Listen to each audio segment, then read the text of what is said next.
Thanks, everyone. So what we're going to go over today, I'm going to try and give you guys some framework to approach your medical school interview if ethical questions come up. And remembering mine many years ago, they do come up. I am a fifth-year resident at UC Davis. I've done 3 clinical years of surgery training, and I am currently in my second year of doing basic science research, looking at some molecular genetics stuff. So let's go ahead and get started. And for the folks watching over the internet, thank you for joining me in my first Tweeter session ever. What I'll have, this will get interactive in a little bit, and we'll kind of be looking for some input, and that'll be voiced through the gentleman in the corner behind the curtain. So the plan today is we're going to just kind of define some terms, give you guys some terminology to allow you to frame your medical ethics decision making, go over some common pitfalls in moral reasoning, and then we're going to get into the cases, and that'll be the fun part, okay? I'm just going to give a real quick disclaimer. In terms of what we're going to broach in medical ethics today is really just going to be the tip of the iceberg, okay? People dedicate their whole careers to studying medical ethics, and by no means am I an expert, even though I have a little bit of experience. And after this session, hopefully you guys can appreciate a little bit of that iceberg there, okay? So let's kind of just get into some definitions. Ethics, morals, laws, personal beliefs, they're all intertwined, okay? The way I kind of think of ethics is I think of it as the overarching philosophy that kind of morals and laws will fall under, but they're all connected, like I said, okay? Morals tend to involve when personal beliefs conflict with each other, or a decision that someone makes on their own affects someone else. And laws tend to be the repercussions of what we do with negative and positive conflicts in society, okay? So there are some negative conflicts that we don't necessarily punish, okay? So there aren't punitive ramifications. There are things like, you know, obesity. Well, we'll say that's a negative problem, but we'll just try and educate someone on that. We won't impose a law that says you have to lose weight, okay? So to give you guys an example of how this all ties together, okay? Someone smokes cigarettes. They smoke them by themselves. It's a personal choice, okay? This will fall into a little bit more of a moral issue if they smoke cigarettes in front of their child, okay? They're exposing that child to health risks, okay? So now we have a moral issue on our hands, okay? This may kind of make its way towards the legal realm with laws if we start applying a tax to cigarettes, okay? And it certainly is a law when we prohibit the sale of it to minors, okay? We've incorporated punitive outcomes if someone buys cigarettes or smokes cigarettes at underage, okay? So that's kind of how they're all intertwined. And then really what we're going to get into here is the ways to approach, the framework to approach medical ethics, okay? And this is going to have to do with autonomy, beneficence, non-maleficence, justice, dignity, truth, honesty, and futility, okay? And we're going to go over all those, okay? So we're going to start with autonomy. So what is autonomy? Autonomy has to do with having an informed decision, informed consent with the patient, okay? Way back when, this is Theodore Billroth here. He was a surgeon at the turn of the century, late 1800s. They didn't necessarily inform patients what they were doing to them, why they were doing it, okay? There wasn't that discussion. And maybe the patient back then had said, I don't want to have that done. That wasn't necessarily respected, okay? Nowadays, we've made a shift towards more of an autonomous relationship with the patient where the patient has the right to refuse care, okay? But then again, it all comes down to a patient's capacity. You can see this person may not have the capacity to make good decisions in society, and so we may have to do something to them that they may not want to get locked up, but we may have to do that, okay? So again, determining capacity is a component of autonomy. So beneficence. This is the whole idea of doing good, all right? And we all want to do good, or at least most of us want to do good. Mother Teresa did a lot of good, but even if we all can't be Mother Teresa, we should find a sense of being able to do good out of our duty, okay? That's kind of why I show this picture of the Marine. They have a duty to go forth and do their job, and that's why physicians have a duty to go forward and do good. Even if you can't find it deep down in your heart, you still have a duty, so you can rationalize it that way. So non-maleficence. Does anyone know who this guy up here is? I'll give you a hint. It's not Mr. Rogers, even though he has a blue sweater on. Does anyone know who that is? Anyone? It's Jack Kevorkian, okay? So he was involved with physician-assisted suicide. So this person down here is Joseph Mengele, okay? Joseph Mengele was a Nazi physician at Birkenau, which was the sort of sister camp to Auschwitz back in World War II. And these are examples of physicians who may not have practicing do no harm. Kevorkian eventually went to jail because he killed someone. He turned his machine on for someone and actively killed them. Before that, the patient was turning it on.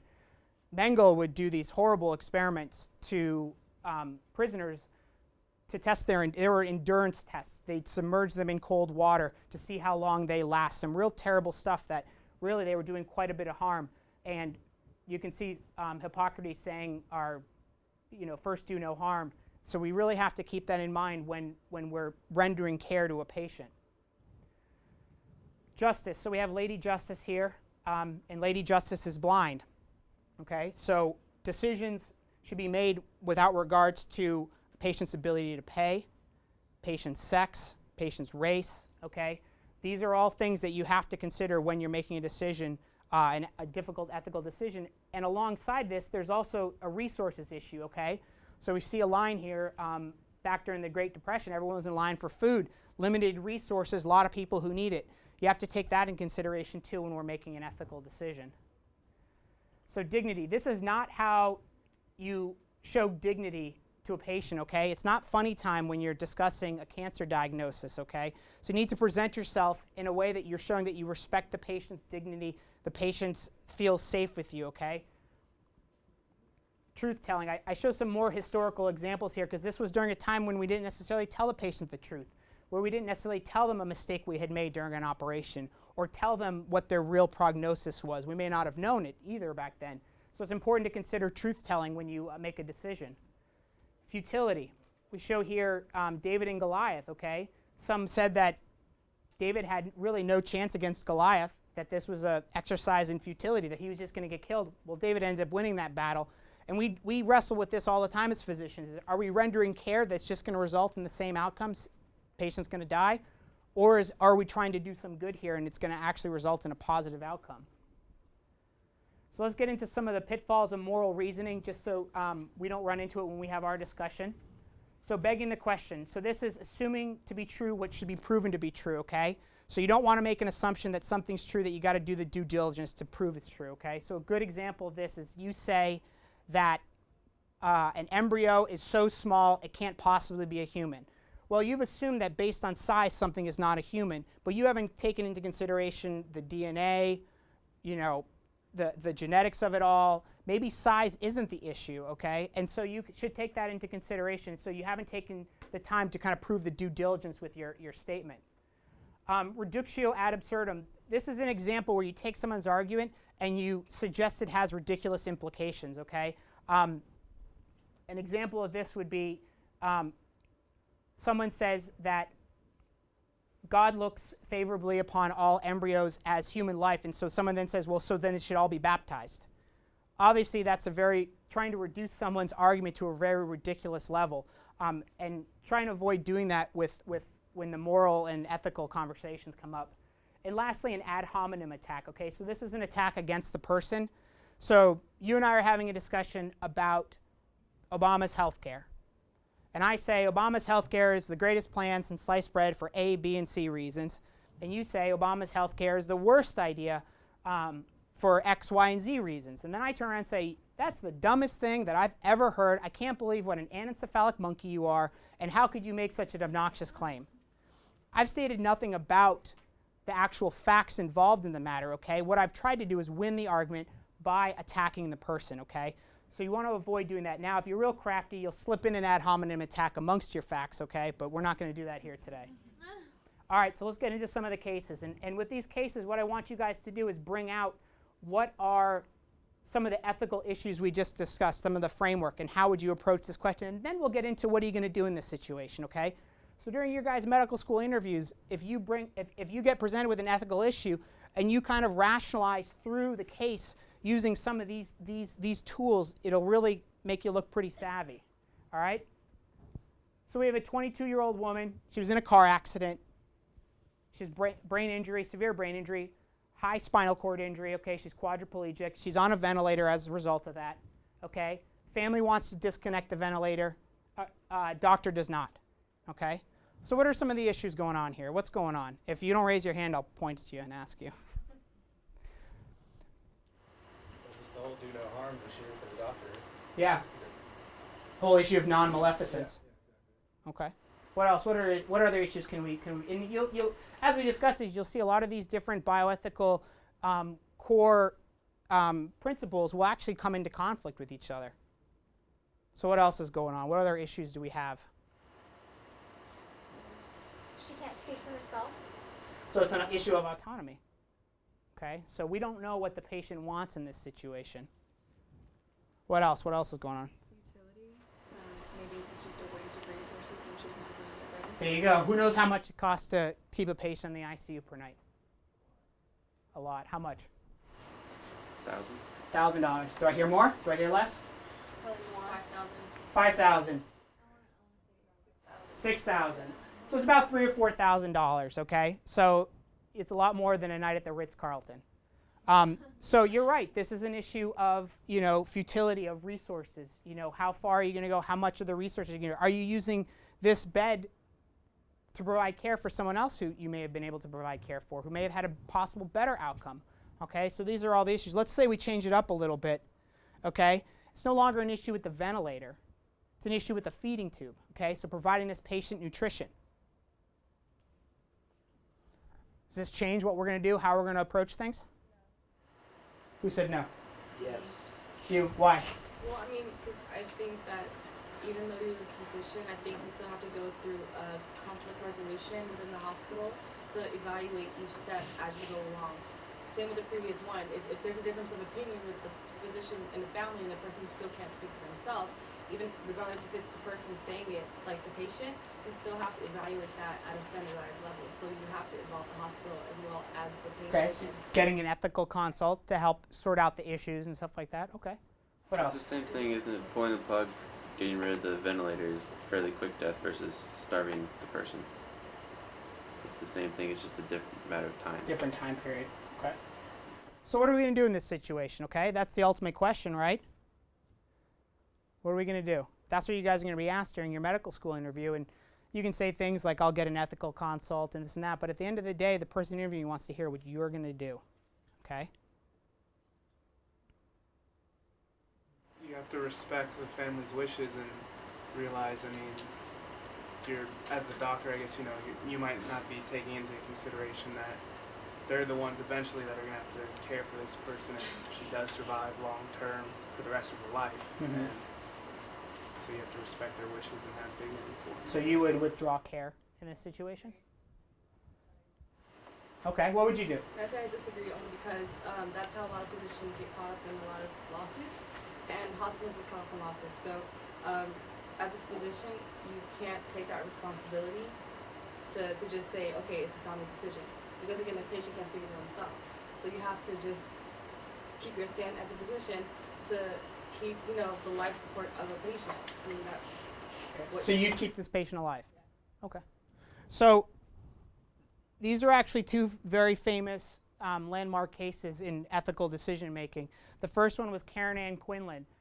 This was back in the 70s, mid-70s, 1975-ish, okay? And she was a young girl that was in a car accident, and she was left on a ventilator. And the family said she would not want this, okay? She would not want to live like this, withdraw care. And the doctor said, I'm not going to withdraw care. I'm not supposed to do any harm for this patient. I'm going to continue providing ventilatory support and keep the patient alive. While this was getting hashed out in the courts, the doctor did something very sneaky. He weaned the patient from the ventilator, okay? And so the ventilator no longer became an issue. She actually lived for about another 10 years. She never had recovery of function. She lived in a nursing home, bedridden, persistent vegetative state the rest of her life. Died about 1986. I think it was from recurrent pneumonias, okay? Nancy Cruzan, this happened in about 1980-ish, maybe late 70s. This is the one that made it to the Supreme Court, okay? So the Cruzan decision was a pretty big decision that was made in the United States Supreme Court. It was a Rehnquist decision. It was Rehnquist court that made the decision. And Cruzan was the feeding tube, okay? So Cruzan didn't have a ventilator issue. She had a feeding tube providing support. And the family said, she would not want to live like this. We want to stop the tube feedings. We want to stop the nutritional support, and we want to allow her to die because she wouldn't want to continue living like this.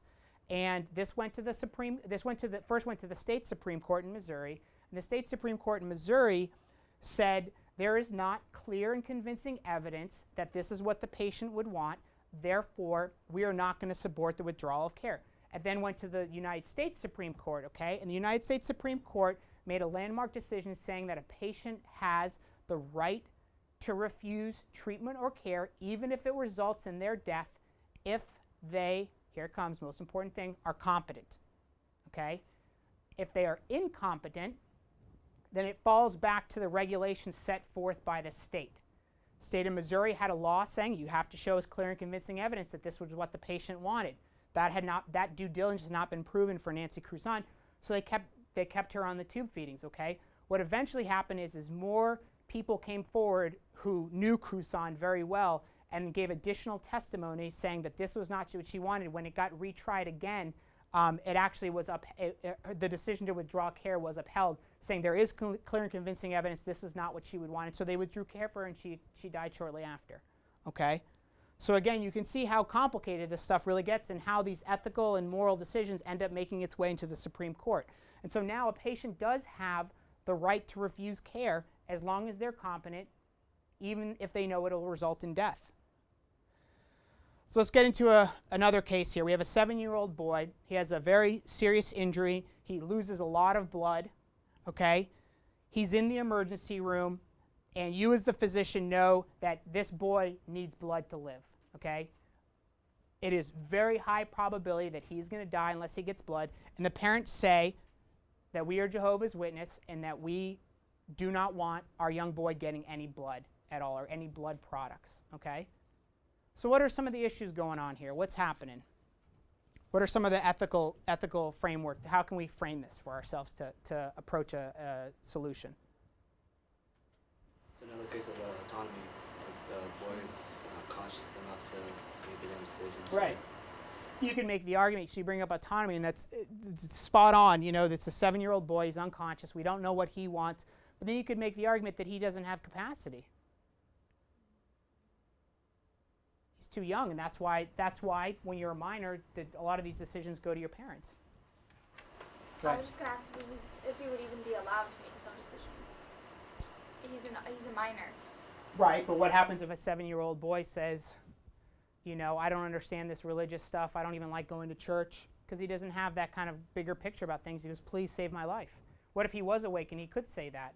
Do you just ignore that because he's 7? Pretty insightful comment for a 7-year-old. What else? Someone wants to live. I don't see why you should deny them that. Well, this is just to kind of bring it back to the situation where this boy is not conscious. So, you know, and the parents are saying, don't give him blood. What else? Yeah. I think it also kind of involves justice because you shouldn't be letting someone's religion get in the way of them actually living. There you go. Yeah. So justice is certainly an issue. You know, you're going to provide care regardless of whatever, you know, other issues there are guiding that care. You know, you give it. Justice is blind. Okay. So this is one of those situations that's made its way into the law as well. Okay. So in the state of California, a physician can give blood to someone who's a minor, okay? They don't have to wait. They don't have to get Child Protective Services, who then puts a court order in. You then wait for a judge to rule on it. You can just give blood, and that's supported by a court order, okay? And that's what I think 99.9% of physicians would do in this situation, okay? It's to save the life.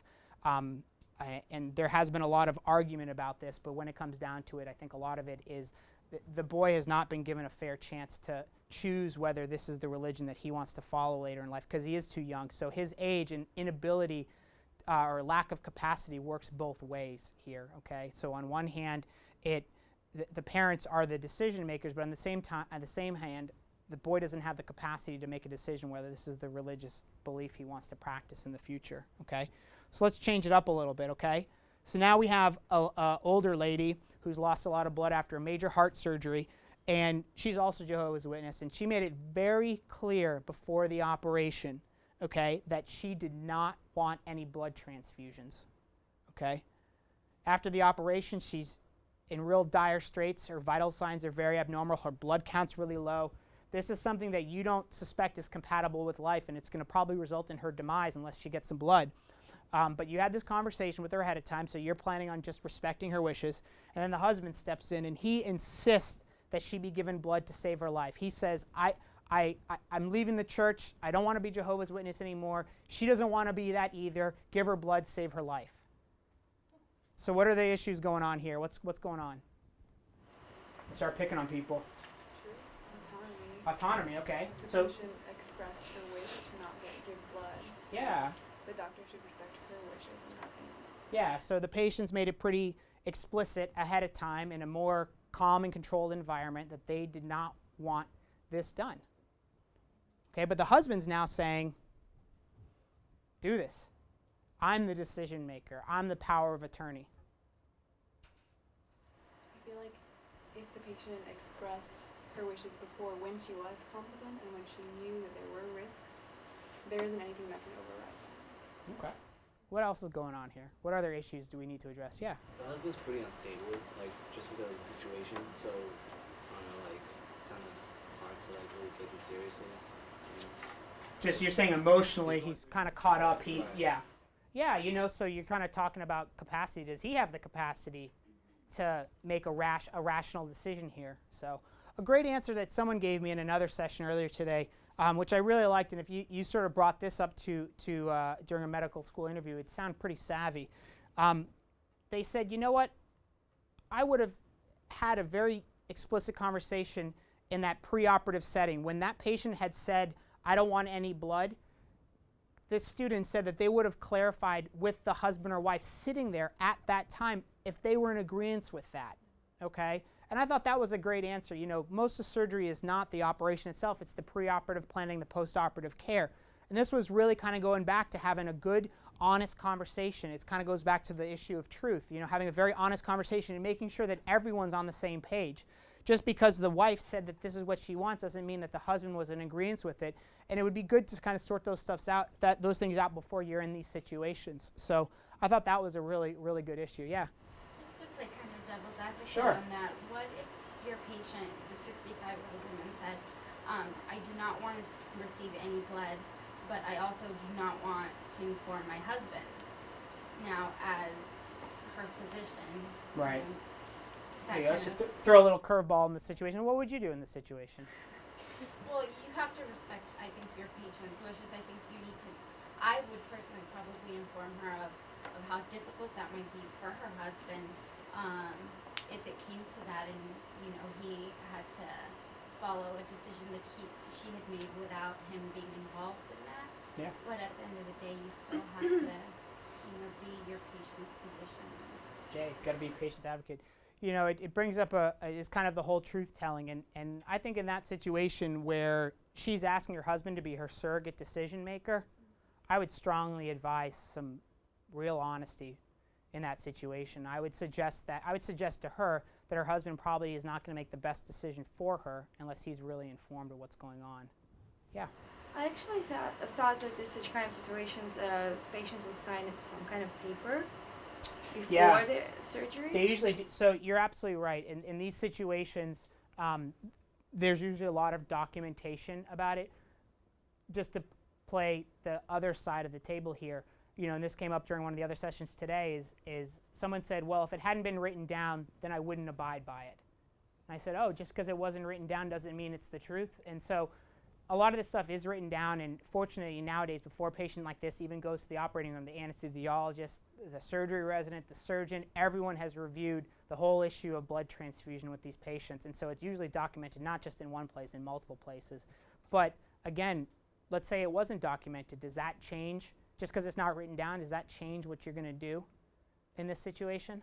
Not for me, but the hospital might get issues with the court or something. Yeah. So again, you know, the whole issue, a lot of medicine gets practiced nowadays for fear of litigation. I implore you all not to practice based on fear of litigation. You know, try and do the right thing for your patients and be thorough with their care and honest with them, and you won't necessarily run into that. All right. So we have a 99-year-old woman, very old lady. She lives in a nursing home. She has no family and friends because she's so old, they all died. She's bedridden. She doesn't communicate. She's got Alzheimer's.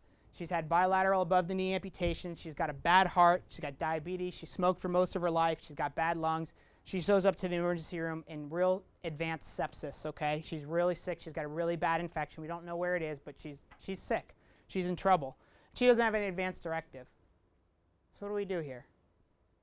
Yeah. Is there autonomy in this situation or no? Well, I don't know, is there? What do you think? Specify if she's able to speak or if she has Alzheimer's. You know, I mean, you want to still be able to, but you know that the patient's going to go through pain, but still, if you don't have a word from what they want to do, how are you going to really evaluate this? Yeah. What else? What else is going on here? So that's the whole issue of autonomy, is what you bring up, is can this patient make a decision for themselves? So. I feel like there's also a quality of life issue here. I mean, she's seems like 99, that's a pretty good age to live to. Can't you just like let her live the rest of her life in the hospital or wherever she wants to, wherever she wishes to? You're dancing real close to the whole concept of futility, is how much are you going to do for this lady and how far is that going to go? How much more benefit to her quality of life are you going to provide for her? It's a real good point and something a lot of people would take into consideration in this situation. Yeah. As far as I know, sometimes like insurance companies make this decision.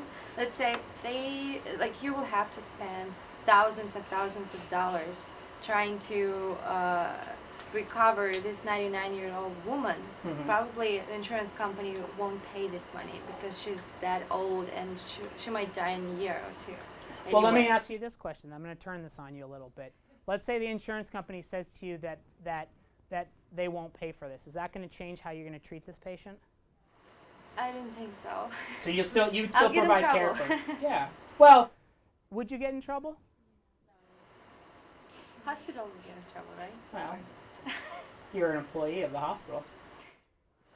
But I won't change my decision. But So you kind of bring up the whole concept of justice here, the ability of resources and ability to pay versus inability to pay, and whether we even should pay for this. And there have been some studies that have come out that Medicare just released a study of Medicare patients, just found that 30% of patients are getting operations who are over 80 years old, and it's not really providing a lot of longevity to their lives right now. And so that's kind of the question that's going on right here, is how far are you going to go, how much are you going to spend here, how much of the resources are you going to use, and how long of a jump are you going to get out of this run?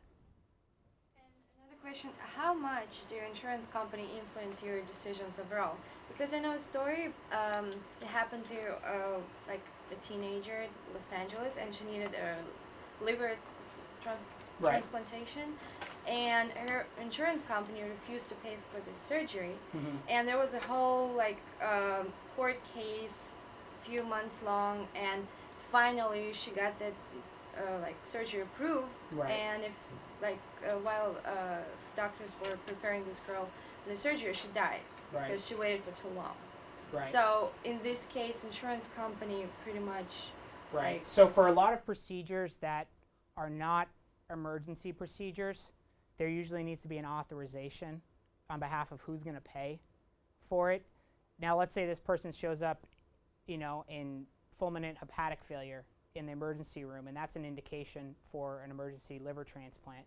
You can't refuse that patient the care. But in a situation where they're trying to get pre-authorization for a procedure that's not necessarily an emergency, the factors of paying and who's going to pay do come into play, and they limit an ability of physicians to actually provide care in that situation.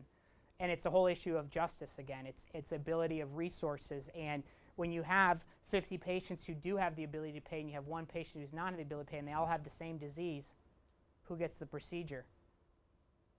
So you wouldn't do anything if you knew this person is dying, If they're dying and they're in the emergency room and they're in an emergency situation, you have an obligation to provide care. But if they're not, if it's more like they're dying because they have a tumor and it's not an emergency, and that's where there's a subtle nuance between that.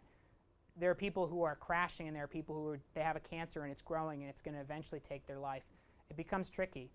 there's no right answer to that, and it's a comment on the state of our current payment system in the U.S. So it's not easy. Any other thoughts? Yeah. Oh, I just had a question. In the first case with Mhm. the two people who were in the vegetative state, Mhm. who are the people that are paying for their care? Like, Yeah, since the doctor decided to let the first lady live for another 10 years, Right. was it? I mean, who? It's a great question. I don't know the exact answer to that for the Quinlan and Cruzan case, but a lot of that burden can come back to the family. It really can. That financial responsibility can come back to the family, and they can get sent bills. And just like if you can't pay your bills because it's too much, you get sent to a collecting agency, and then the collecting agency comes after you and garnishes your wages, takes your house away. There are some real serious financial repercussions that can come about from not being able to pay for the care of your family member. It is your obligation in the end of the day.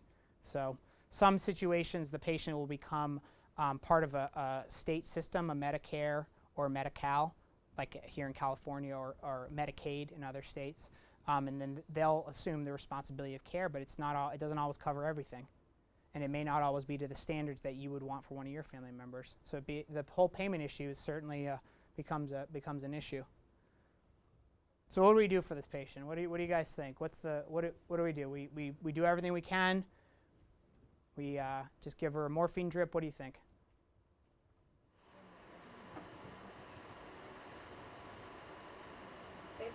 Save her. Okay.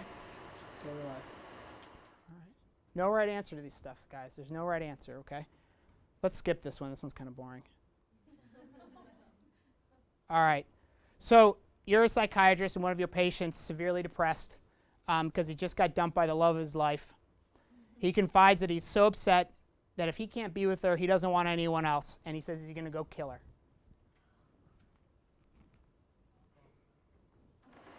What are you going to do?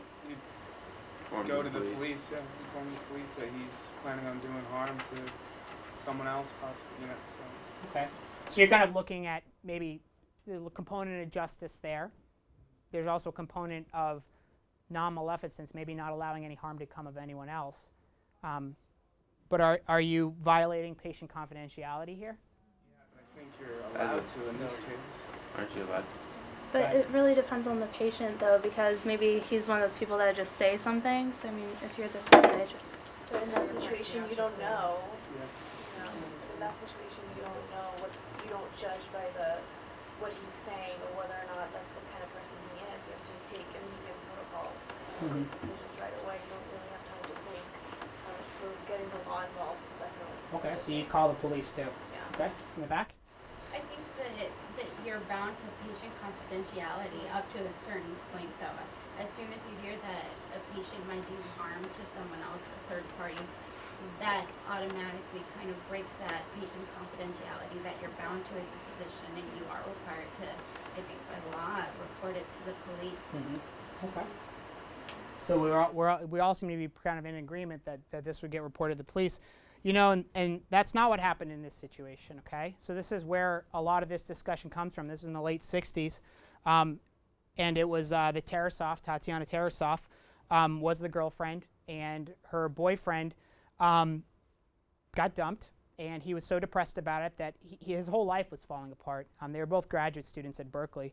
The whole life was falling apart, and he went he started seeing a psychiatrist on behalf of his friend.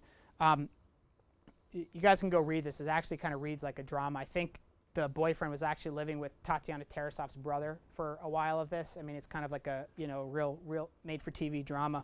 But he eventually kind of got his life back together and stuff. But at one point, he told his psychiatrist, because she had been traveling abroad. She got back in town. And he said, "I'm going to go kill her. I can't believe what she did to me." And it turns out that the psychiatrist actually had him detained for 24 hours, but no one did anything else after that, and then they let him loose, and then he went and killed her. Okay? So the Tarasov family sued the University of California, because that's who the psychiatrist worked for, and said, you should have disclosed this. And so that's where a lot of these laws came out now, where if you truly think that someone else is at threat from some confidential information you've been informed with, you are allowed to disclose that for the safety of everyone else. Okay, So this is a little long-winded. So there's a 55-year-old man. He needs a liver transplant. He's got a really bad liver.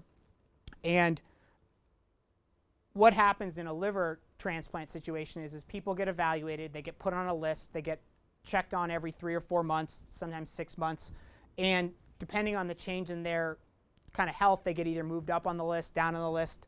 And so this guy comes up that it's time for him to get his liver transplant. And right before any liver transplant, we bring the patient into the hospital, sometimes 2 o'clock in the morning, okay? One team is out procuring the organs. The other team is there getting everyone ready to receive the transplant. And you have to do a final check to make sure that this person is safe for an operation, okay? And it involves a whole kind of head-to-toe exam. And during this head-to-toe exam of this person who's hoping to receive a liver transplant, you identify a heart condition that will preclude him from getting this transplant.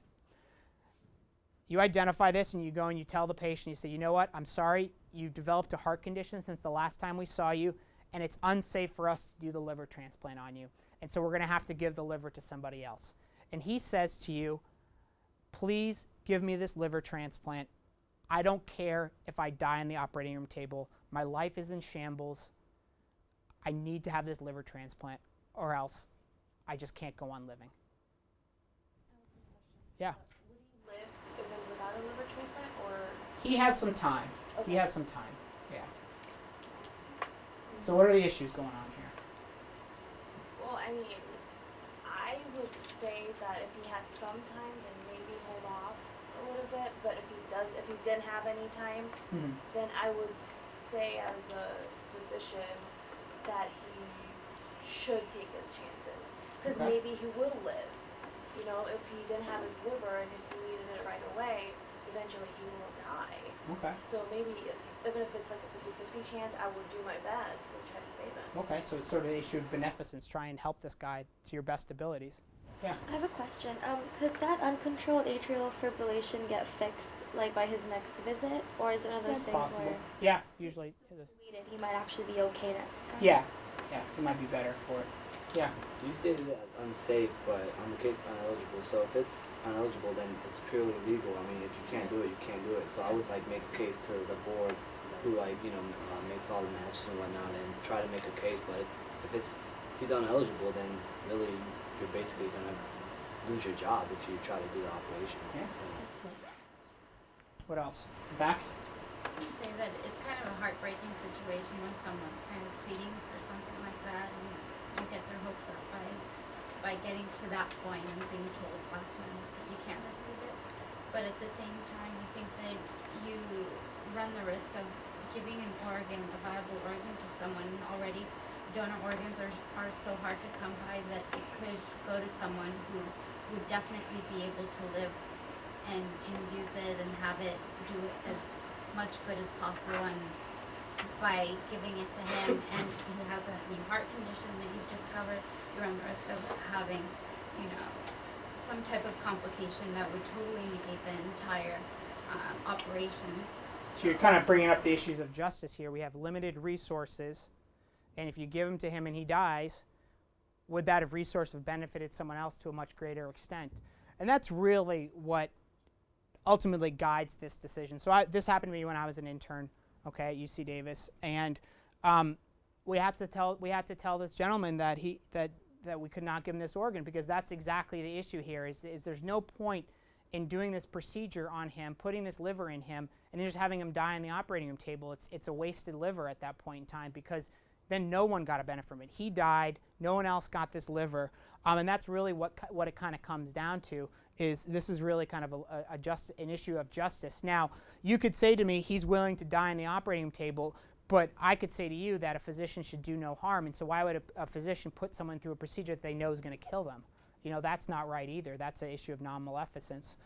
So those are kind of some of the issues that come out in the transplant situation. Yeah. I don't know anything about liver transplants, but why can't the liver be reharvested, I guess, if he did die? Once you give it to one person, it's now been exposed to 2 sets of antigens, and so it's not used again for someone else. It's too complicated of exposure.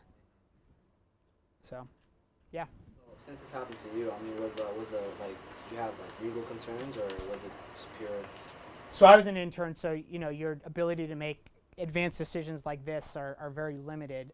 But I identified that he had an abnormality on his a new heart abnormality that hadn't been recognized before, and so I called the attending physician. I said, this gentleman has AFib, which he didn't have before, and the attending physician said to me, "Are you 100% sure about that?" I said, "Absolutely," and he said he can't have the liver transplant. Then he needs to have that worked up.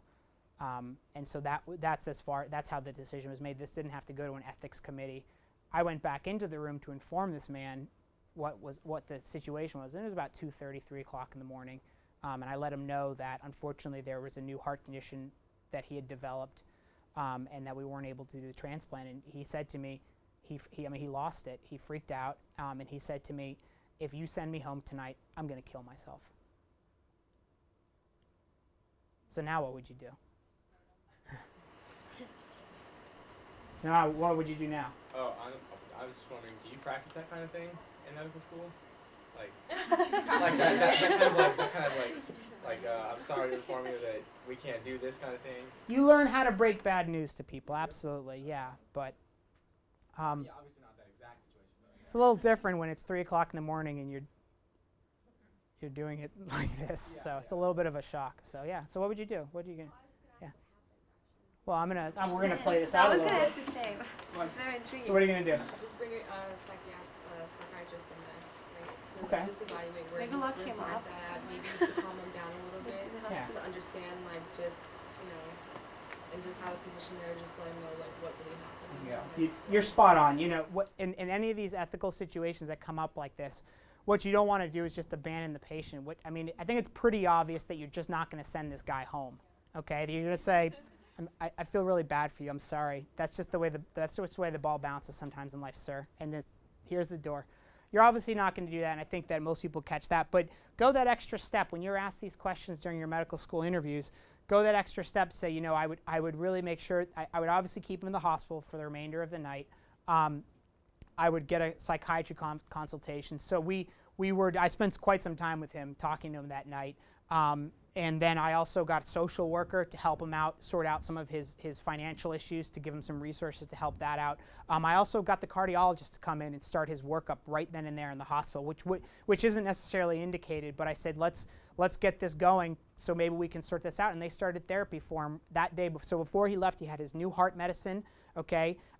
His AFib was under control, but it needed to be monitored for a while. And psychiatrists had seen him and evaluated him. And by the morning, it was later the following afternoon, he kind of calmed down a little bit, kind of realized what was going on, that we were looking out for his best interest. And then he realized that his chances weren't completely shattered, that it wasn't a hard no.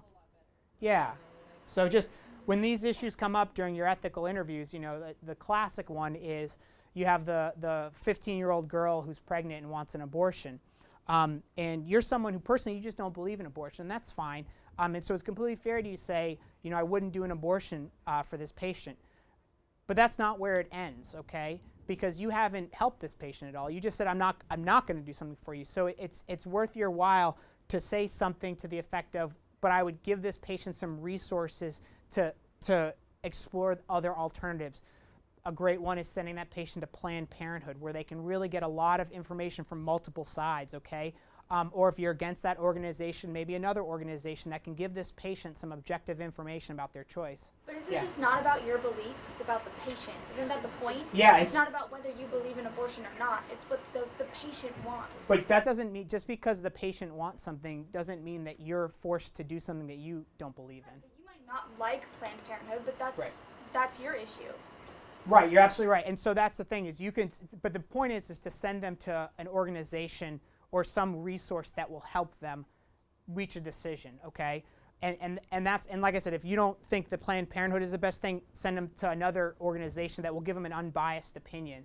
That's kind of the more important thing. But I guess the bigger thing is you're not forced to do something that is against your own personal beliefs. You're not forced to perform that abortion.